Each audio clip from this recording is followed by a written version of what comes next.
It amazes me that to convince black people that Donald Trump cares about them, he takes pictures with celebrities. It's amazing to me. If Donald Trump cared about black people, he wouldn't have denigrated the president with those claims of birtherism. But part of that is starting off with Snoop Dogg and Nelly and Soulja Boy and others for their decisions to perform at events surrounding the inauguration. It started with one weekend and one stage. Snoop Dogg stepped into Inauguration Week with the kind of visibility most artists never touch, standing in the same orbit as Nelly and Rick Ross while cameras rolled and timelines waited to pounce. The optics hit first. To a lot of fans, it looked less like a gig and more like a statement. Snoop, the rebel-turned-uncle of hip-hop, vibing in a room that his own past words once scorched. Within hours, the clips were everywhere. Comments piled up, calling him a sellout, a buster, a mascot for a crowd that barely plays rap on purpose. Jokes turned into edits turned into think pieces, and the chorus got meaner. Yes, sir. I'll dance for you, sir. Most important thing is there's got to be a solution, because this has been going on in the industry for a whole years, for decades. And at the same time, you know, nobody wants this to be true, and it shouldn't have to be true. But if we don't fix it and do something about it, history will constantly repeat itself. Now, Suge, you said something early on that I want to get clarification for the audience. Suge, you said early on, you can't just look at Diddy in isolation. You said this was done to him. He learned from others, and it was done to him, and then he did to others. To me, that sounds like what I hear when people are talking about situations, you know, hurt people, that someone was used, they wind up being a perpetrator. Is that what you're suggesting about Sean Combs, that he was used and he now uses? Yeah, I think that's absolutely right. I think he repeat what was done to him. And like I said, if you look at Russell Simmons, you know the truth. Andre Rail, you know the truth. Brian Davis, you know the truth. Jimmy Iovine, you know the truth. So there's not certain things that all of a sudden you got this. The industry is a quick business. It's been like that for a long time. And the casting couch is real, but it's for women and men. But far from all that, I think the most important thing is I feel like they should let Puffy tell his truth. I'm quite sure he's going to expose a lot of people. I'm sure he's going to move forward with it. But I don't think it should be a situation like the Epstein thing where they found him hanging from the ceiling and dead before the truth come out. The internet didn't just drag, it documented. What made it sting wasn't just who was in the room, it was the timing. Snoop had already been catching heat for industry whispers, ties to Diddy, the plays both teams narrative, even wild claims that he's been too cozy with suits who don't speak the culture's language. Add that to Suge Knight's long-running accusations that Snoop's not as loyal as he looks, and the performance read like gasoline on a slow fire. Every frame from that night got replayed like evidence. And I knew that Pac did everything right by him by putting him on All Eyes on Me, speaking about him and being real with him. And if it's true what they say, this call and your telephone number will be monitored and recorded. Face to face is going to be a lot of explaining to do. Only way you have a radio if you was at the fight with us and you had a security detail. Now, not having a security detail, what are you doing with the radio? People who once shrugged at rumors started sharing them again, louder, as if the stage confirmed the story they wanted to believe. Then came the pushback from inside the circle. Mixed messages floated around about who was performing and who was merely in the building, but the nuance didn't matter online. The narrative hardened fast. Snoop chose a room his younger self swore he'd never touch. For some, it was business. Show up, do the set, collect the check. For others, it was a line you don't cross when you've built your name on being bigger than approval from any office. Nah, chill. I'm not performing. I am in Washington, D.C. right now, but I'm not performing. It's a private vibe I'm doing with my brother Snoop Dogg. 1, 2, bring it to the folk. Snoop Doggy Dogg and Dr. Dre is at the dope, ready to make an entrance. One moment he's the global favorite, lighting up Olympic broadcasts and cracking jokes on daytime TV. The next he's a trending headline for the worst reasons. And once the crowd decided it looked like a flex on the culture, the blowback stopped being about music and started being about loyalty. By the end of the weekend, it wasn't just Snoop on trial. Nelly dropped the respect the office defense. Ross wore the silence. Fans split into camps. It's just politics versus this is a betrayal. But the loudest noise didn't come from from the crowd. It came from a comedian who's never been afraid to call his shots. But I am honored to be performing for the office, for the President of the United States, regardless. Ain't nan other president asked me to perform. Nan.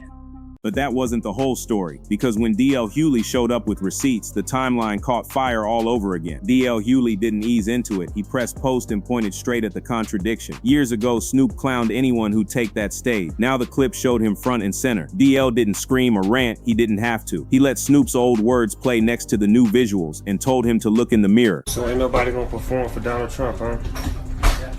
Which one of you jigaboo is gonna be the first one to do it? I'm waiting. I'm gonna roast the one of you Uncle Tom for doing it. Which one of you gonna do it first? It landed like a verdict. Fans who were on the fence suddenly had a frame, not just a performance, a pivot. This wasn't new terrain for DL. He's been saying for years that power uses celebrity faces as props. The formula is simple: take the culture's favorites, pose for the camera, and call it unity. He's called that out before loudly, so when he aimed that lens at Snoop, it felt consistent, not convenient. It also felt personal to the audience. They remember the 2010s clips, the tough talk, the line in the sand. Pair that with a smile on an inauguration weekend, and the timeline did the math in seconds. Say, man, you playing to win tonight, man. You sharp as a mosquito. What's going down? That's that crypto, see? They let a real crip up in the crypto ball. Ooh. Bang, bang.